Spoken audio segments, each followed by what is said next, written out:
네, 오늘의 말씀은 창세기 19장 23절에서 29절의 말씀입니다. 롯이 소알에 들어갈 때에 해가 돋았더라. 여호와께서 하늘 곧 여호와께로부터 유황과 불을 소돔과 고모라에 비같이 내리사 그 성들과 온 들과 성에 거주하는 모든 백성과 땅에 난 것을 다 엎어 멸하셨더라. 롯의 아내는 뒤를 돌아 보았으므로 소금 기둥이 되었더라. 아브라함이 그 아침에 일찍이 일어나 여호와 앞에 서 있던 곳에 이르러 소돔과 고모라와 그 온 지역을 향하여 눈을 들어 연기가 옹기 가마의 연기같이 치솟음을 보았더라. 하나님이 그 지역의 성을 멸하실 때 곧 롯이 거주하는 성을 엎으실 때에 하나님이 아브라함을 생각하사 롯을 그 엎으시는 중에서 내보내셨더라. 아멘. 네, 잠깐 기도하겠습니다. 아버지 하나님, 또 한 주를 시작하면서 하나님의 말씀 앞에 서 있습니다. 하나님이 말씀으로 하나님의 뜻을 깨닫고 하나님의 그 말씀을 의지하며 살아가는 귀한 한 주가 되게 하여 주옵소서. 감사드리며 예수님의 이름으로 기도드리옵나이다. 아멘. 네. 롯이 소알성으로 이제 그 소돔에서 나와서 소알성으로 피하자마자 들어가자마자 해가 돋았고 그때 하늘에서 유황과 불이 쏟아져 내려서 소돔과 고모라가 이제 멸망을 당했습니다.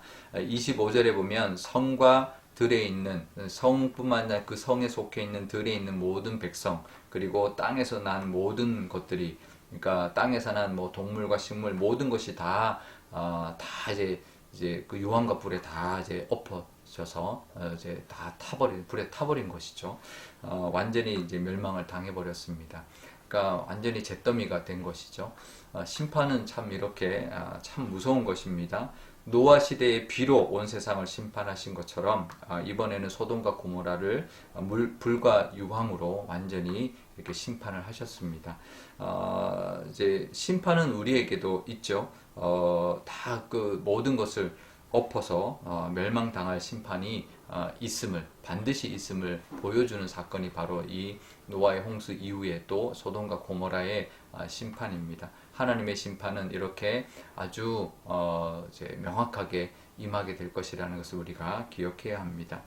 그런데요, 이 심판 때에 롯은 구원을 받았는데요, 롯의 그 믿음의 모습 때문이 아니라 29절에 보면 하나님이 아브라함을 생각하사 롯을 구원하셨다 말씀하고 있습니다. 우리도 하나님께서 심판 가운데 건져 주실 것입니다. 하지만 우리 때문이 아니라 예수님 때문에, 예수님의 십자가의 은혜로 말미암아 우리가 그 심판에서부터 건짐을 받고 구원을 받게 된다라는 것을 우리가 기억하면서 이 땅에 온 세상에 올 심판을 우리가 기억하고 또 그 심판 가운데 우리가 구원받은 것은 하나님의 은혜고 십자가의 그 예수님의 공로 때문이라는 것을 늘 기억하면서 감사하며 보내시기를 바랍니다. 이번 한 주 그 은혜 가운데 그 은혜를 감사하며 보내시는 한 주가 되시기를 바랍니다. 그런데 롯의 아내는 뒤를 돌아보았습니다. 그래서 소금 기둥이 되어버렸습니다. 왜 돌아보았을까?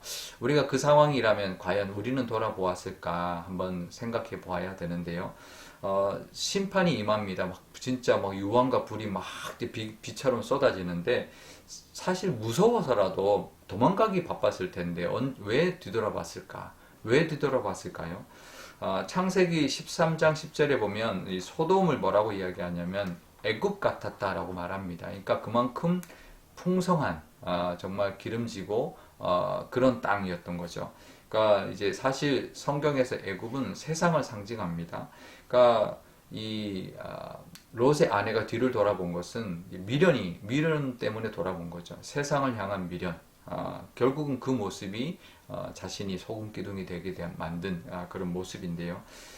이런 것과 같습니다. 마치 불이 났는데 집에 있는 이제 어떤 금은 보화가 있어서 그게 아까워서 불난 집으로 뛰어들어가는, 결국은 그것도 건지지 못하고 불에 타 죽는 그런 모습이 되어버리는 것과 같은 이제 비슷한 그런 모습의 이제 모습이 바로 이 롯의 아내의 모습이 아닌가 생각을 해보게 됩니다.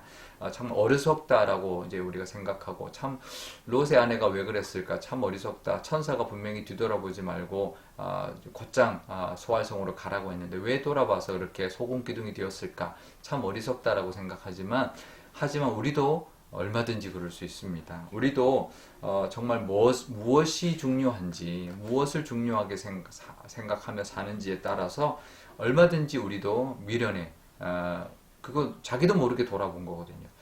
그 순간 뒤돌아볼 수 있는 거죠. 천사의 말을 들었지만 자기도 모르게 그 뒤를 돌아봄으로 말미암아 소금 기둥이 되는 것이 그 롯의 아내만의 문제가 아니다. 우리도 얼마든지 그럴 수 있다라는 것 우리가 기억해야 합니다. 천사의 말을 듣고도 우리가 뒤돌아보았던 이 롯의 아내처럼 우리도 하나님의 말씀 의지하고 세상의 미련을 두지 않고 세상의 미련을 버리고 하나님의 말씀을 따라 살아가는 그런 우리가 되어야 할 것입니다.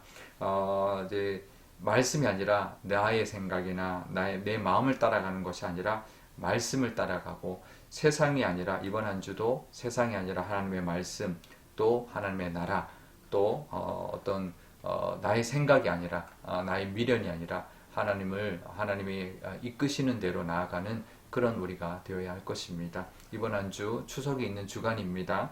풍성한 한가위 주신 하나님 앞에 감사할 뿐만 아니라 또 그 하나님의 은혜에 감사하고, 또 하나님의 말씀을 따라 사는 것이 얼마나 복된 삶인지를 또 기억하면서 또 감사하며 보내시는 한 주가 되시기를 바랍니다. 우리 오늘 기도할 때 이렇게 기도하면 좋겠습니다. 먼저 하나님, 우리에게도 하나님 분명히 심판이 있지만 우리가 그 심판을 면하고 구원받는 것, 우리 롯이 구원받은 것이 아브라함 때문이었던 것처럼 우리가 구원받은 것도 예수님 때문이라는 것, 십자가의 은혜 때문이라는 것을 기억하고 감사하는 한 주 되게 해달라고 기도하면 좋겠고요.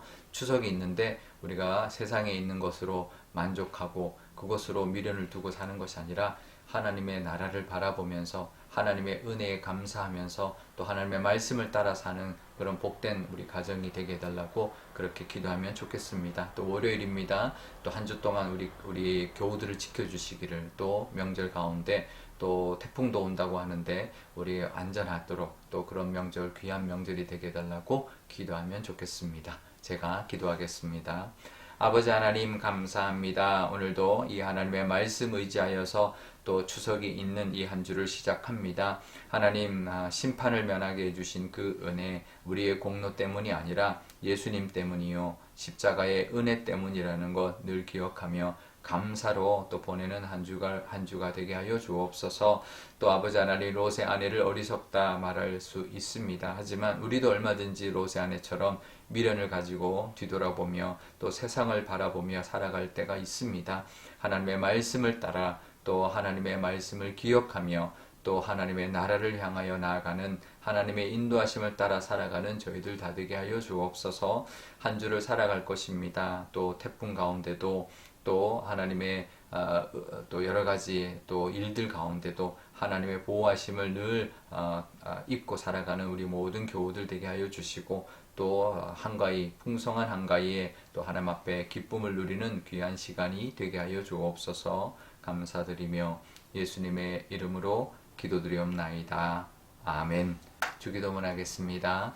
하늘에 계신 우리 아버지, 아버지의 이름을 거룩하게 하시며 아버지의 나라가 오게 하시며 아버지의 뜻이 하늘에서와 같이 땅에서도 이루어지게 하소서. 오늘 우리에게 일용할 양식을 주시고 우리가 우리에게 잘못한 사람을 용서하여 준 것 같이 우리 죄를 용서하여 주시고 우리를 시험에 빠지지 않게 하시고 악에서 구하소서. 나라와 권능과 영광이 영원히 아버지의 것입니다. 아멘.